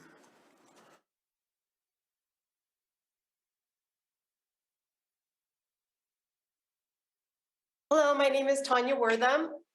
I also am representing the WMBA as the head of the programs committee as well as a director on the board. I am an employee of New American Funding, and this is where I became educated on what was going on in Washington State, and more importantly, what wasn't being shared and what people didn't know. I have lived in Washington for 51 years, and I was unaware, and been in the mortgage and real estate industry for over 25 years, and I was unaware of the statistics and the disparities that were being faced by BIPOC families in Washington. I have become involved with the BHI committee, as well as our New American Dream at New American Funding, and working to spread the word for what is happening and how it is that we can support. I was very pleased to see this bill coming across, and I was excited to be able to speak to you on how important I think this is. On a personal note, my children are mixed and they live in Washington State. Their father had a very difficult time purchasing a home. Me being in the real estate and mortgage industry, I was able to help him navigate through that and answer some questions that he had that, you know, frankly, at the time, I was surprised were coming up. However, what I've learned over the last year and a half is that those are questions that are not anomalies. However, these are things that people in the BIPOC community are facing regularly. I am in support of this bill, and I really expect that when it passes, it will help not only my children and their generation, but generations to come. Thank you for your time. Great, thank you so much for your testimony. Next, staff, let's bring in Karina Obar. Can you hear me okay? I sure can, yes, welcome. Great, thank you. So thank you, Chair Peterson and the committee. Good afternoon. My name is Karina Obar, and I am the manager of homeownership programs at the Washington State Housing Finance Commission.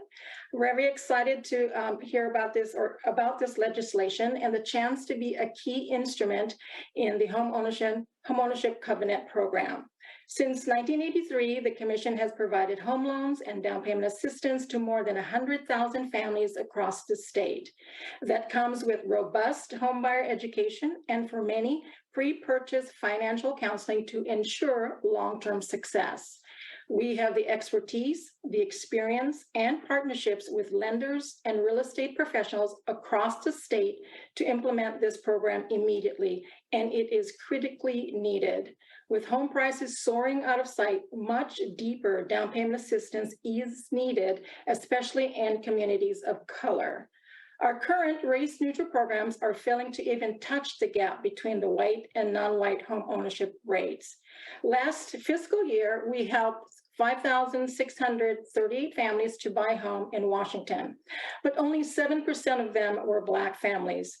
17% were Latinx, 4% were Asians, and 3% were Indigenous or Native. Of course, we try to target disadvantaged communities through partnerships such as Partners with Homesight and through marketing and advertising efforts. We also have a small pool of down payment resources that can bring home ownership within reach for lower income families. But that resource pool is too small and the racial gap too large. It still gets wider every day. Programs based on race are needed, programs that explicitly undo the lasting impact of discrimination, not just with outreach efforts, but actually funding that unlocks opportunities for these families. We urge you to support this legislation, start to undo the state's legacy of housing discrimination, and change the future of BIPOC families. And I want to thank you for this opportunity. Thank you very much for your testimony. Staff, next, let's bring in Donald King, please. Well, good afternoon, Chairman Peterson, committee members. I'm Donald King. I'm president of the CEO of the Nehemiah Initiative Seattle, a resident of Seattle Central District, and a member of the Black Home Initiative team. I support the passage of House Bill 1474 out of your committee, and for this to be one of those historic days as we reflect on this Black History Month. It's an appropriate time to reflect on the centuries of injustice to Black folks in America. Decades of intentional barriers to Black families seeking home ownership is an enduring legacy of these injustices. These inequities existed in our state as well in forms of legal segregation, redlining, racial covenants, exclusionary zoning, and other injurious actions and policies, including the Washington State Supreme Court decisions. All of these have contributed to an inability of Black families to build generational wealth through home ownership. Here is an opportunity now to be able to not just learn of the history of the injustices of Black people in America, but also to celebrate the triumphs. This day can be one of those triumphs and one of those bright spots in our history. The Nehemiah Initiative is a faith-based community development initiative with a passion to develop affordable homes on underutilized, historically Black church property.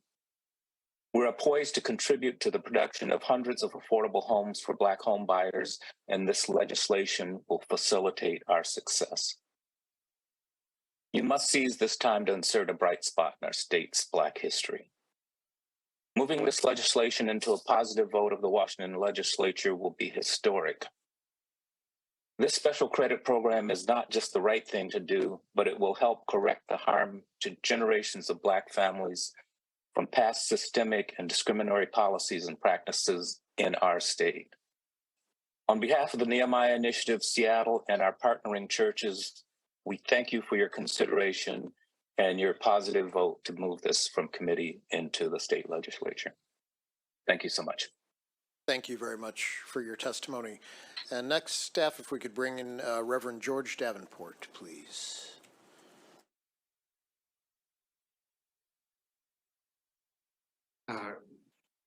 Good afternoon, Chairman Peterson, and to the entire committee. I am Reverend Pastor George Davenport, and I am the pastor of the People's Institutional Baptist Church. We are one of the churches out of that are part of the Nehemiah Initiative. I can firsthand say with my congregation and its numbers, the challenge that home ownership has been just within our congregation. We are a predominantly African-American congregation, probably between 96 and 98%. And you can tell just by the demographics what has occurred. I'm not homegrown as far as Seattle, King County, but there is clear evidence, and you can look at the breadcrumbs to see what has happened. This legislation definitely enhances our opportunity to be able to be an anchor in this area, especially for those who have not had the opportunity and do not have the opportunity to participate in home ownership. And we believe that something such as this and this legislation and your support of this legislation will be huge for the community. It will add, it will bring back the much needed diversity, and it will also correct the evils of the past. And that's why I appreciate the boldness by which this committee is approaching it. And I am hopeful that this will pass out of committee and ultimately become law soon. Thank you. Thank you very much for your testimony as well. Our next panel, we have a couple of folks in person, Michelle Thomas and Carl Schroeder, if you want to work your way up. And then while they're doing that, staff, if you want to bring in Hune Park remotely.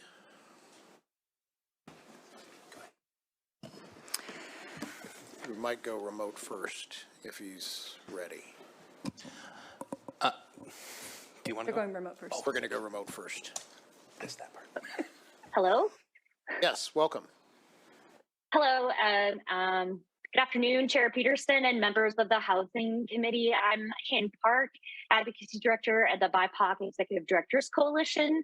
The coalition is a multicultural cross-sector collaborative of over 200 BIPOC nonprofit leaders working in solidarity to promote wellness and restore resources in our communities. Representative Jamila Taylor has our deepest thanks for sponsoring HB 1474, and to Representative Chop also for his help in connecting us to this vital legislation. We would also like to credit the Black Wellbeing Report, which the Black Future Co-op Fund puts out.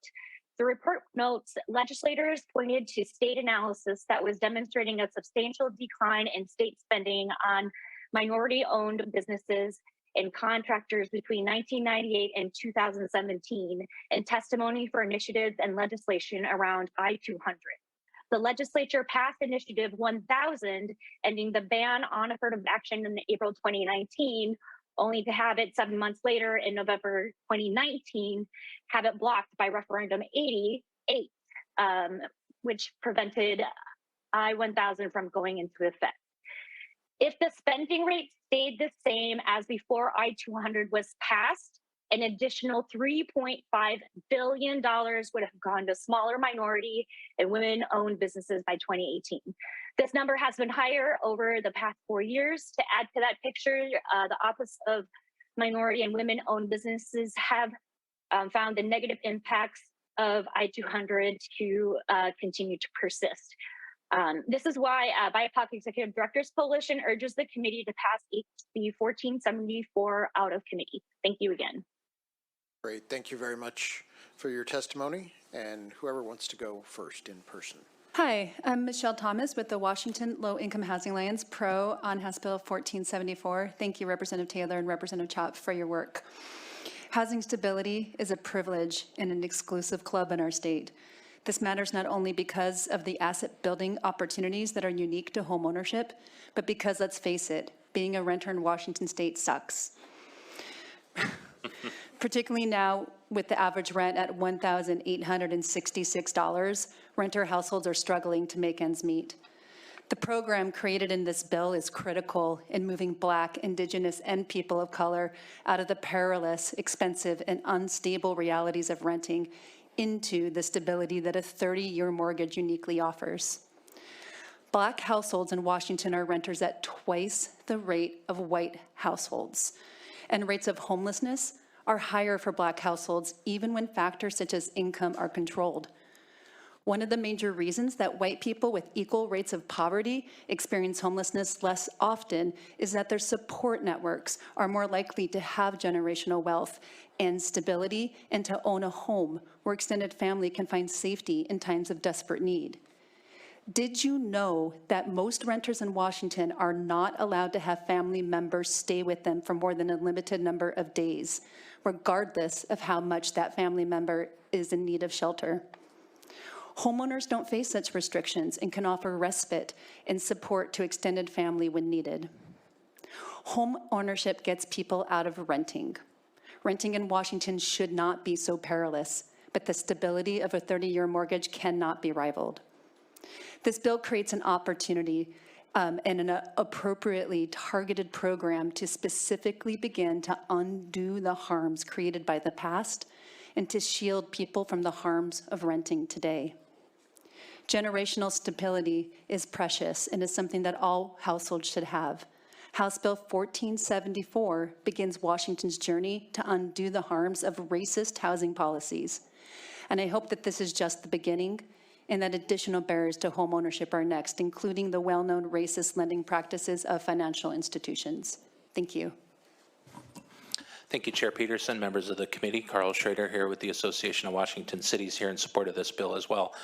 And thank you to Representative Taylor for bringing it forward. I participated in the Homeownership Disparities Task Force that Commerce undertook this interim and learned a lot about a lot of the eye-opening information that you've heard today. And it really cemented the need for specific and intentional action to begin to undo that racist history. It dovetails really nicely with the work that this legislature a few years ago asked cities to do to review our development standards and historic patterns of growth to identify those that were rooted in racist histories and begin to undo those. It also matches well with the desire that our members indicated this summer to see the state make a concerted effort to invest in home ownership opportunities. And I think one of the reasons is, maybe to state a little differently than Michelle, the ability to get into a 30-year mortgage is essentially rent control for those of us who have the capacity to access it.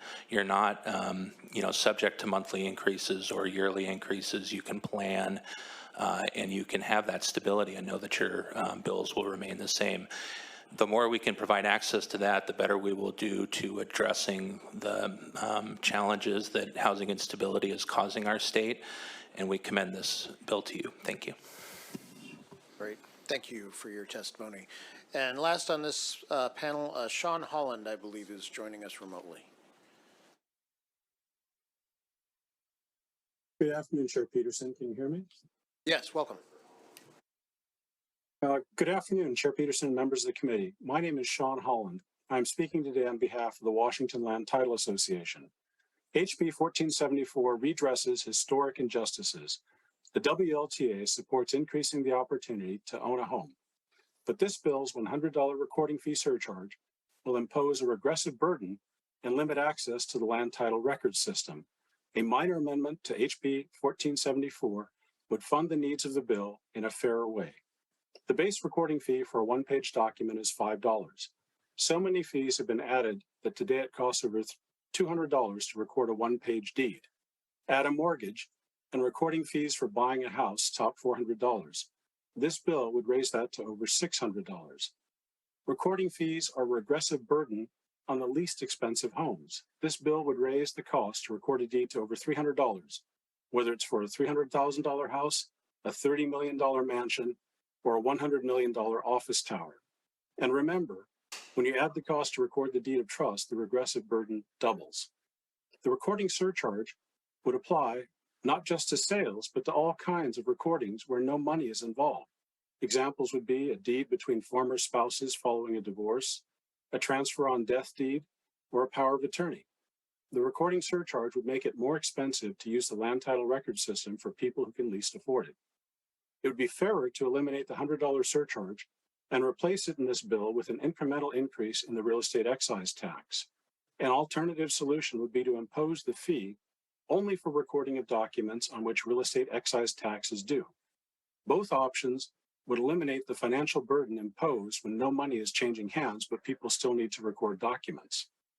The WLTA is not suggesting specific amounts for the suggested changes, only that changes should be made in the funding mechanism of the bill to generate the same revenue for the worthy programs that this bill would advance.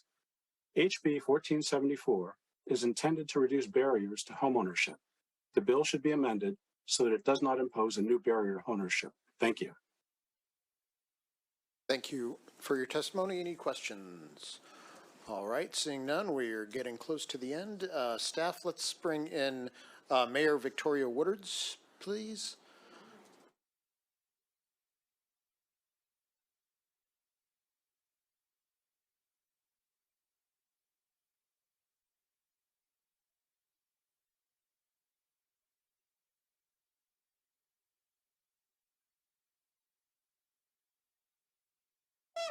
Okay. Hello. Good afternoon. Welcome. Good afternoon. Thank you for having me this afternoon. It is an honor to join you all. You're sideways, and that has nothing to do with your elected office. There you go. There we go. Thank you very much, Chair Peterson, Ranking Member Clicker, and committee members. I am Mayor Victoria Woodwards from the City of Tacoma. I want to thank you all for the opportunity to testify in support of House Bill 1474. I would also like to take this opportunity to extend my sincere gratitude to Representative Taylor for sponsoring this bill. The City of Tacoma is supportive of policies to close the racial gap in homeownership and address the longstanding impacts of the history of housing discrimination. The city has been a partner in the Black Home Initiative, which is a 5-year affordable housing program with J.P. Morgan Chase. And this multi-sector coalition formed as a result of this work has developed a plan to increase Black home ownership in the Puget Sound region. Home ownership is the primary way most households build wealth in the U.S., and yet access to the opportunity to own has not been evenly distributed. As a first-time homeowner in my family, that opportunity was not presented to me until somebody put into my mind that I was even eligible to own a home. And 20 years ago, I bought my first home. Barriers exist in our laws, in our policies and practices for Black, Indigenous, and people of color to achieve home ownership. The home ownership rates for Black households fare even worse than other households of color. At only 31%, less than half of that of non-Hispanic whites at 68%. This is the result of policies and practices that include redlining, racially restricted covenants, mortgage subsidies and incentives, and displacement and gentrification. This bill takes important steps to help close the racial gap in homeownership and address the long-standing impacts of the history of housing discrimination through the creation of the Covenant Homeownership Account, or CHA.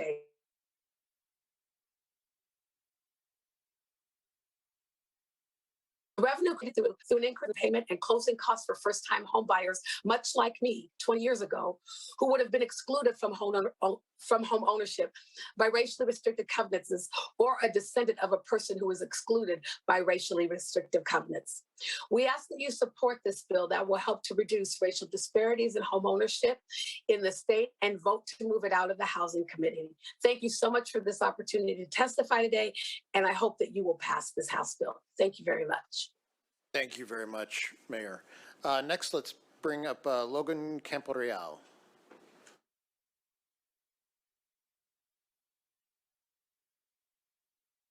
Good afternoon. Can you hear me? We sure can. Welcome.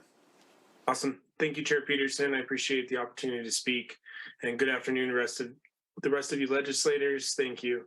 Thanks to a bill the legislature passed in 2021, House Bill 1335, both Larry Sabula and I have been working with university students to locate racially restrictive covenants in the 20 counties of Eastern Washington. I speak for both Larry and I when I say that this is the most meaningful work of our careers, varying in length as they might be.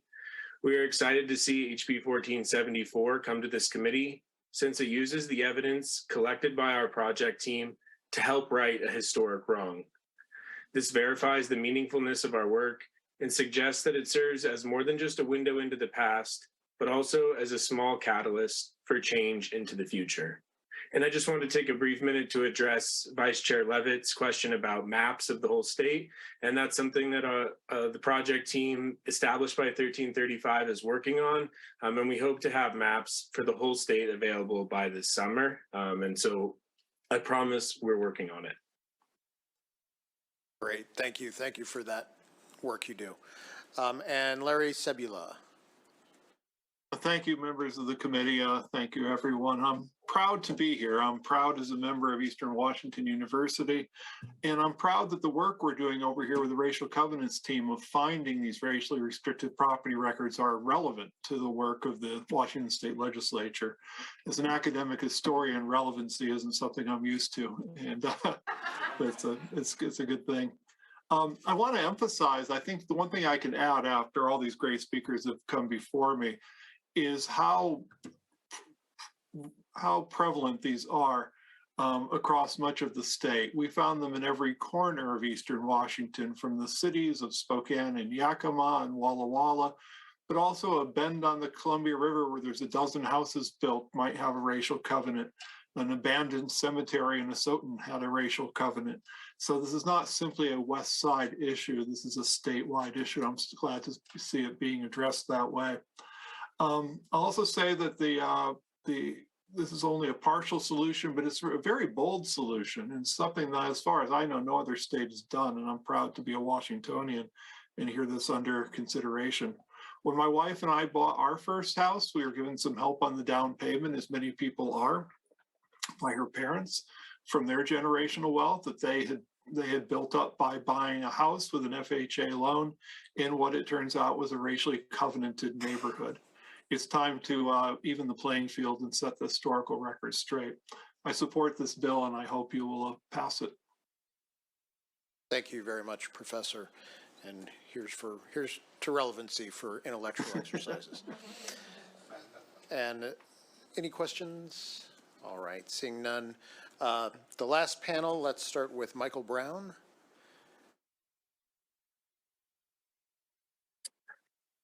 Good afternoon. Hope you can hear me. Thank you, Chair Peterson.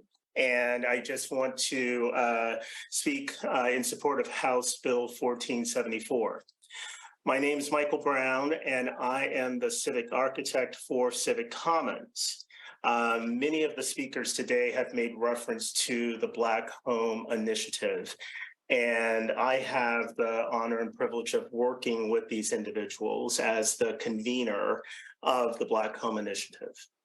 As many of my colleagues have stated, home ownership is a primary way most households build wealth in the United States, and yet access to this opportunity has not been evenly distributed.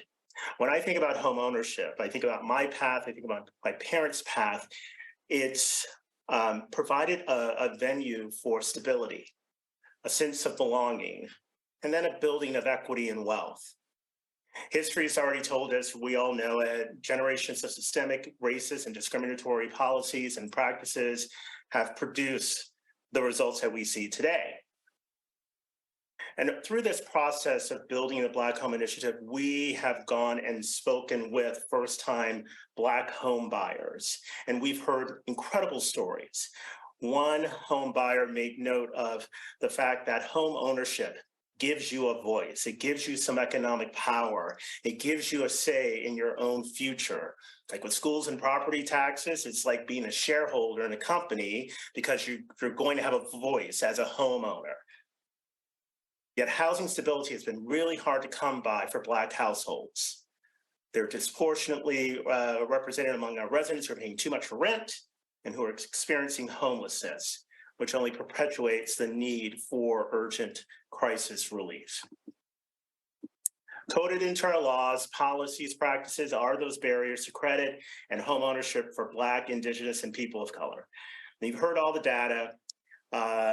Black home ownership rates are hovering around 31%, while for non-Hispanic whites, it's about 70%. And these gaps are not independent of the phenomenon of gentrification. It's things that we know we have seen as a result of redlining, restrictive covenants, mortgage subsidies, and displacement along the way. And what we see as a result of the displacement of Black homeowners and then Black-owned businesses within those neighborhoods, we see a scattering of families and breaking connections, ending legacy businesses, erasing cultural identity, and tearing away decades of intergenerational wealth. 42% of Black households in this state that we live in have zero net worth. It's kind of hard to invest in a home in the future if you have zero net worth. So the purpose of the Black Home Initiative is, with all of these partners that have shown up today, is to build a network that is working together in a collective way to increase Black home ownership. The ultimate result is to reduce the racial and economic inequity and see an increase in intergenerational household wealth.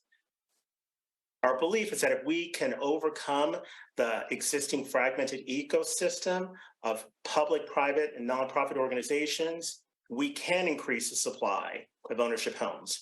We can support Black households who want to buy a home. So House Bill 1474 is a great opportunity in front of us to close the racial gap in homeownership and address the long-standing impacts of the history of housing discrimination.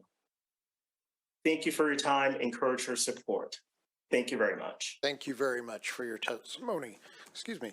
And let's bring up Linda Garcia. And just for the last two folks wishing to testify, we have about 4.5 minutes left, and I have been told we have a relatively hard stop at 3:30. So Linda Garcia, welcome. Thank you. Thank you, Chair Peterson and committee. My name is Linda Garcia, and I am the Policy and Advocacy Manager for Washington State Community Action Partnership. We strongly support HB 1474 as it creates access to safe, affordable housing and home ownership in communities historically left out of foundational wealth building tools. Data from Black Wellbeing shows that the housing gap today is more significant than when redlining was legal. Homeownership rates of 31% for Black households are nearly half the statewide average of 63%, due largely to race-driven policies, displacement, and gentrification, which spans generations. Washington State can and must do better, acknowledging, not erasing, the pain and justifiable anger created by these covenants is only the first step. HB 1474 will help many of the families we work with help close the flagrant racial gap in homeownership and address the longstanding impacts of the history of housing discrimination. Thank you to Representatives Taylor and Chop for your hard work on this vital piece of legislation. This bill needs to be passed out of committee, and WASCAP strongly urges the committee to do so. Thank you again for the opportunity to testify today. Thank you very much. And finally, Nicholas Carr. Hello, thank you, Chair Peterson and committee members. It's been a long hearing, a fruitful meeting, and I appreciate you waiting until the end to allow me to go here. My name is Nicholas Carr. I'm the Intergovernmental Affairs Manager for Tacoma Housing Authority, and today I'm speaking on behalf of both THA and the Association of Washington Housing Authorities, which is a nonprofit organization representing 37 housing authorities across the state. Public housing authorities are the largest affordable housing providers in the state and provide an essential safety net for many thousands of Washington's residents. Today, we are happy to support House Bill 1474, and we urge your leadership on this important legislation. As a collective housing provider and advocates of race and social justice, the Association of Washington Housing Authorities recognizes the great racial disparities in homeownership in our state and are advocating for the passage of this bill to begin to eliminate these racial disparities and the sordid histories of redlining and discriminatory zoning that enable them. You've heard the data a couple times in this hearing, and I'll repeat for you just one that I think is really imperative. That as the primary way households build wealth in the U.S., homeownership opportunities act as a gateway to opportunity and success. Yet the opportunity to own has not been extended to everyone, and in fact, it's been often intentionally and eventually systematically blocked. This shameful history continues to exclude Black households from participating in wealth building and is the main culprit of the vast white-Black wealth gap in this country. These disparities cannot stand, and equitable access to homeownership opportunities must be expanded to Black households. This bill will be a step toward closing that racial gap in homeownership, and we urge your vote yes to begin addressing the longstanding impacts of racism and housing in this country. Thank you. And thank you very much for your testimony. And with that, we will close the hearing on House Bill 1474. Last words of the day are we have 2 very busy days ahead of us for moving bills out of this committee, so please get amendments to staff as soon as possible. And with that, we are adjourned.